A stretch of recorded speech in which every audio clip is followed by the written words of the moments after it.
तो हाल ही में भारत ने एक ऐसा ऐतिहासिक कदम उठाया है जिसने उसकी वैश्विक ताकत को एक नई ऊंचाई पर पहुंचा दिया है। यूरोप के 4 सबसे अमीर और प्रभावशाली देश स्विट्जरलैंड, नॉर्वे, आइसलैंड और लिक्टेनस्टीन, जो मिलकर EFTA यानी यूरोपियन फ्री ट्रेड एसोसिएशन बनाते हैं, उन्होंने भारत के साथ एक ऐतिहासिक फ्री ट्रेड एग्रीमेंट पर दस्तखत किए हैं। इस डील के तहत भारत में अरबों डॉलर का निवेश तय हो गया है, जो न सिर्फ अर्थव्यवस्था को रफ्तार देगा बल्कि भारत की अंतर्राष्ट्रीय साख को भी और मजबूत करेगा। खास बात यह है कि ये सिर्फ व्यापार का सौदा नहीं बल्कि भारत पर बढ़ते वैश्विक भरोसे की एक ठोस मोहर है। अब जो विशेष ऑफर पहले सिर्फ अमेरिका को मिलते थे, वो दुनिया भारत को देने लगी है। इससे वॉशिंगटन में हलचल मच गई है, क्योंकि अब अमेरिका को एहसास हो रहा है कि भारत न केवल विकल्प बन रहा है बल्कि दुनिया की प्राथमिकता भी। लेकिन कहते हैं ना, हर समझौते के पीछे कोई न कोई मकसद जरूर छुपा होता है, और EFTA देशों के साथ भारत की इस ऐतिहासिक डील के पीछे भी एक गहरी रणनीति है। इस समझौते के तहत भारत को यूरोप के ताकतवर और अमीर बाजारों में टैक्स फ्री एंट्री मिलेगी, जो सीधे सीधे मेक इन इंडिया और वोकल फॉर लोकल जैसे अभियानों को नई उड़ान देने वाला है। और ये केवल व्यापार तक सीमित नहीं है, बल्कि भारत की आर्थिक और रणनीतिक स्थिति को पूरी दुनिया में मजबूत करने की चाल है। सबसे बड़ी बात, अगले 15 सालों में भारत में $100 बिलियन से भी ज्यादा का विदेशी निवेश आना तय हुआ है, जो देश के हर सेक्टर में बड़ा बदलाव ला सकता है। ऐसे में अब दुनिया भारत को सिर्फ एक उभरती नहीं बल्कि एक स्थापित और भरोसेमंद वैश्विक शक्ति के रूप में देखने लगी है। और यही बात अमेरिका को सबसे ज्यादा परेशान कर रही है। वो जो अब तक खुद को भारत का सबसे बड़ा रणनीतिक साझेदार मानता था, अब देख रहा है कि दुनिया भारत को प्राथमिकता देने लगी है, और शायद इसी बेचैनी में अब अमेरिका भारत को घेरने की कोशिशों में जुट गया है। और अब अमेरिका को डर सताने लगा है, क्योंकि यूरोप ने भारत में जो बड़ी एंट्री मारी है, उसने वॉशिंगटन की नींद उड़ा दी है। उन्हें लगने लगा है कि अगर ऐसा ही चलता रहा तो अमेरिका को भारत के दरवाजे से ही बाहर कर दिया जाएगा। यहां तक कि ट्रेड एक्सपर्ट्स परेशान हैं, क्योंकि भारत अब अमेरिका की शर्तों पर नहीं बल्कि अपने रूल्स पर डील कर रहा है, और यही बात अमेरिका को सबसे ज्यादा खल रही है। और अब तो वहां की राजनीति में भी बवाल मच गया है, जहां रिपब्लिकन और डेमोक्रेट दोनों भारत को नॉन अलाइंड और मौका परस्त बोलकर भड़ास निकाल रहे हैं। लेकिन सच तो ये है कि उन्हें अब भारत की आजाद और आत्मनिर्भर विदेश नीति से डर लगने लगा है।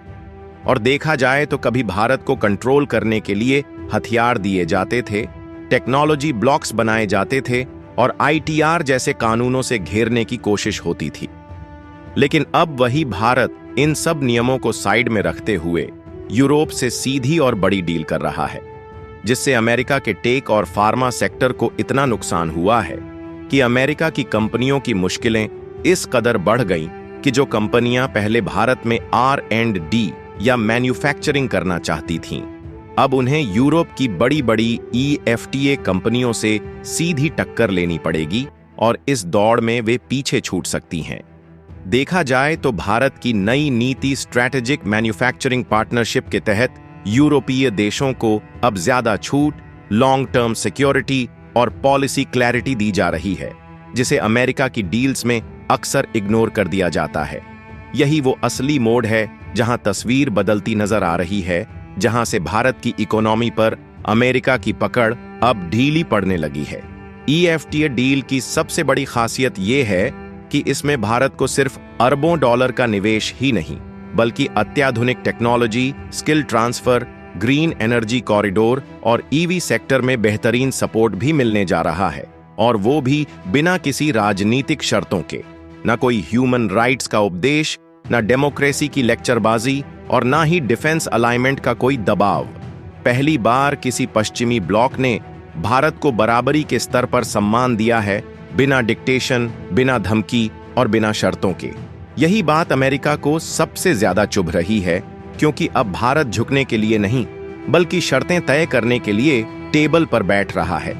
और शायद इतिहास में पहली बार ऐसा हुआ है कि कोई पश्चिमी गठबंधन भारत के सामने इस तरह नतमस्तक हुआ हो।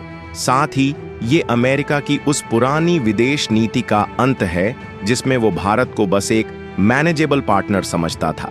लेकिन अब भारत एक फ्री एजेंट बन चुका है जो अपनी शर्तों पर फैसले लेता है और दुनिया को नई दिशा दिखा रहा है। दिलचस्प बात यह है कि अमेरिका को सबसे बड़ा झटका तब लगा जब भारत ने इस EFTA डील का ऐलान ऐसे वक्त पर किया जब वॉशिंगटन जी इंजन F-21 जैसे डिफेंस प्रोजेक्ट्स पर भारत से जवाब मांग रहा था।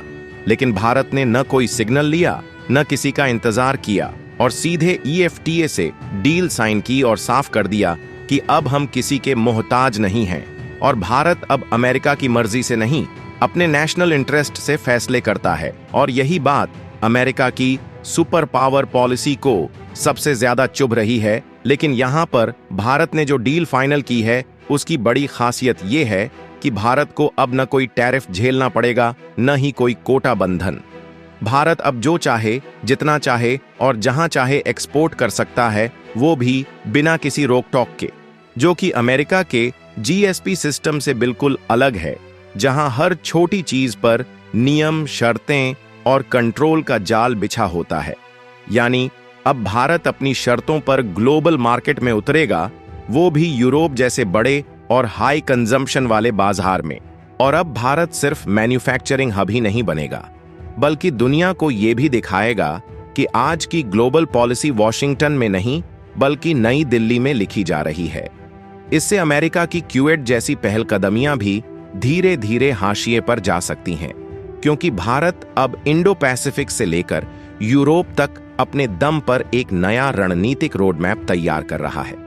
देखा जाए तो इस डील से सिर्फ भारत ही नहीं बल्कि यूरोप को भी जबरदस्त फायदा मिलने वाला है, जिससे अब उन्हें भारत जैसा बड़ा, स्थिर और तेजी से बढ़ता हुआ बाजार मिलेगा, जहां का मध्यम वर्ग हर दिन ज्यादा खर्च करने को तैयार है। लेकिन सोचने वाली बात है कि इस सबके बीच अमेरिका के हाथ क्या आया, तो कुछ भी नहीं, क्योंकि अमेरिका की सोच में जो भारत का दोस्त है वो उसकी नीतियों में सीधा कॉम्पिटिटर बन जाता है।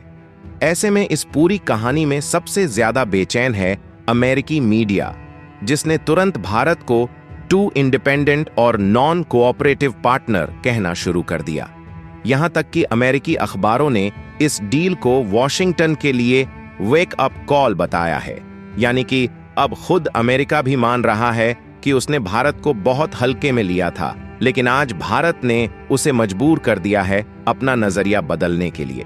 और देखा जाए तो EFTA की इस मास्टर स्ट्रोक डील से भारत की सिर्फ इकोनॉमी नहीं बल्कि उसकी ग्लोबल साख भी नए शिखर पर पहुंच गई है, और साथ ही अमेरिका की डिप्लोमेटिक हैसियत को भी सीधा झटका लगा है, क्योंकि जो ताकत कभी सिर्फ अमेरिका के पास होती थी वो अब भारत के पास आ चुकी है। और यहां पर मोदी सरकार ने इस डील को सिर्फ बिजनेस एग्रीमेंट नहीं बल्कि एक इंटरनेशनल मैसेज बना दिया है, जिससे अब भारत सिर्फ एशिया का नहीं बल्कि यूरोप और अमेरिका की रणनीतिक सोच का भी केंद्र बन चुका है। और यही बात अब अमेरिका को सबसे ज्यादा बेचैन कर रही है। लेकिन सवाल ये है, क्या अमेरिका अब भारत के खिलाफ कोई चुपचाप पॉलिसी चालें चलने वाला है? क्योंकि ये बात आप अच्छे से जानते हैं कि जब भी कोई देश अमेरिका की मर्जी के बिना इतना बड़ा आर्थिक कदम उठाता है तो उस पर अमेरिका द्वारा या तो सॉफ्ट डिप्लोमेटिक प्रेशर डाला जाता है या फिर उसे डिफेंस डील्स और पॉलिटिकल मुद्दों में उलझाकर कमजोर करने की कोशिश की जाती है। अब असली चुनौती भारत के सामने यह है कि वह EFTA डील से मिलने वाले ऐतिहासिक फायदों को बनाए रखते हुए अमेरिका के साथ अपने बाकी रणनीतिक और व्यापारिक रिश्तों का संतुलन कैसे साधे, क्योंकि ये डील सिर्फ एक समझौता नहीं बल्कि भारत को यूरोपीय यूनियन से बिना किसी दबाव सीधी और स्वतंत्र बातचीत करने की ताकत दे चुकी है। अब तक EU भारत पर क्लाइमेट रेस्ट्रिक्शंस, लेबर लॉज और कार्बन टैक्स जैसे मुद्दों को लेकर शर्तें थोपता आया था, लेकिन अब भारत की पोजीशन बिल्कुल अलग है।